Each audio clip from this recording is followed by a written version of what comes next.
Présentez-vous, parlez-moi de vous, c'est la première question du recruteur et donc aussi la première occasion de lui faire dire waouh, ce candidat, il est vraiment intéressant.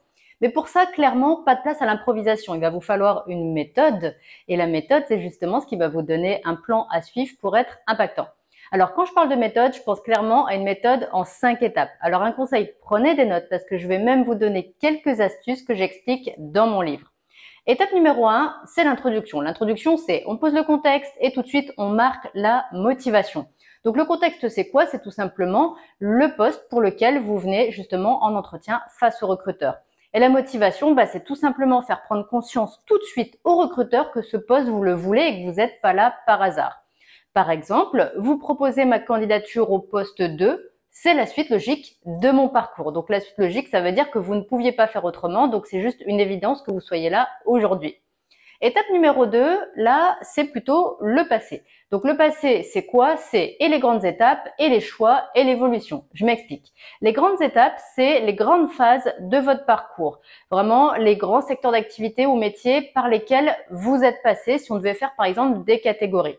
Les choix, c'est les choix que vous avez peut-être fait au fil de votre parcours. Par exemple, changer de poste ou peut-être changer de fonction ou peut-être changer de service. Bref, les choix que vous avez pu faire pour évoluer. Et justement, on en arrive à l'évolution. Avec l'évolution, il y a ce que vous avez pris aussi en termes de compétences, en termes d'expérience, en termes de responsabilité, tout ce que vous avez pris aussi par rapport à vous-même. Je vous donne tout de suite un exemple. Par le passé, j'ai exercé X années dans le domaine du... En évoluant progressivement du poste 2, et vous donnez l'intitulé du poste, à, et vous donnez l'autre intitulé du poste. C'est un choix de ma part car je voulais monter en compétences et en responsabilité et ça m'a en plus permis de. Donc là, vous dites ce que vous avez gagné justement en cours de route. Étape numéro 3, on arrive au présent. Donc le présent, c'est clairement pourquoi vous êtes là aujourd'hui et quels sont les liens avec le poste. Donc par exemple, les liens entre vos attentes, vos besoins et le poste ou encore l'adéquation entre vous, ce que vous avez à apporter et le poste et l'entreprise. Donc ce que vous avez apporté en termes de compétences, d'expérience, de compétences transverses, de personnalité également, bref, tout ce que vous avez apporté sur ce poste et dans cette entreprise. Encore un exemple. Et donc aujourd'hui, je vous propose ma candidature à ce poste 2, donc vous rappelez l'intitulé, à la fois parce que ça nécessite des compétences que j'ai développées et mobilisées dans mes précédentes expériences, mais aussi parce que je vais pouvoir développer, etc., etc.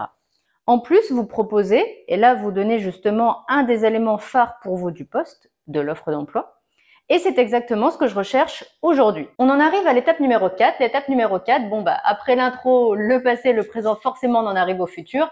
Et le futur, finalement, c'est pas si compliqué que ça parce que c'est le prolongement de l'étape numéro 3. C'est le prolongement du présent. C'est-à-dire, une fois que vous avez dit ce que vous venez chercher, pourquoi vous êtes là aujourd'hui, l'idée c'est de dire comment vous vous projetez sur la durée, comment vous voyez sur le poste entreprise d'ici quelques années. Encore un exemple. Donc là, vous pouvez reciter le nom de l'entreprise et dire donc que l'entreprise X est aussi une entreprise dans laquelle je me projette sur la durée parce que je constate que les salariés y évoluent, prennent de plus en plus de responsabilités au fil des années et ce serait pour moi l'opportunité de me positionner par la suite sur le poste 2. Et là, donc, vous pouvez donner un autre intitulé de poste qui serait la suite logique de celui pour lequel vous êtes aujourd'hui en entretien. Une variante à cette dernière phrase, et ce serait pour moi l'opportunité de développer telle pratique, ou encore, et ce serait pour moi l'opportunité d'acquérir telle expertise. Donc, vous voyez, là, l'idée, c'est d'expliquer l'évolution que vous imaginez en termes de poste, responsabilité et service. On en arrive à la dernière étape qui est donc forcément la conclusion, mais pas n'importe comment. La conclusion, il faut qu'elle soit forte, et pour ça, il faut finir par une punchline, donc terminer avec une phrase forte. Je vous donne encore quelques exemples. Donc, candidater à ce poste et le faire dans votre entreprise, c'est une évidence pour moi. Deuxième option. Donc, candidater à ce poste et le faire dans votre entreprise, ça correspond pleinement à mes objectifs. Et encore une petite option. Donc, le poste 2, c'est ici que je souhaite l'exercer. Donc, vous voyez, une phrase forte qui va peut-être avoir un impact justement par rapport au poste, peut-être marquer vraiment votre intention par rapport à l'entreprise ou pourquoi pas les deux. J'en ai fini pour la présentation, le pitch, mais clairement, j'ai encore tellement de conseils à vous donner. Par exemple, si vous voulez savoir comment capter l'attention du recruteur de A à Z, du début à la fin de l'entretien, ou encore comment gérer le stress de l'entretien, je vous mets des liens vers d'autres vidéos juste en dessous dans la description. Et puis, comme à chaque fois, si vous avez des questions, vous me les mettez en commentaire. Et moi, maintenant, je vous dis bon courage et à bientôt dans une prochaine vidéo.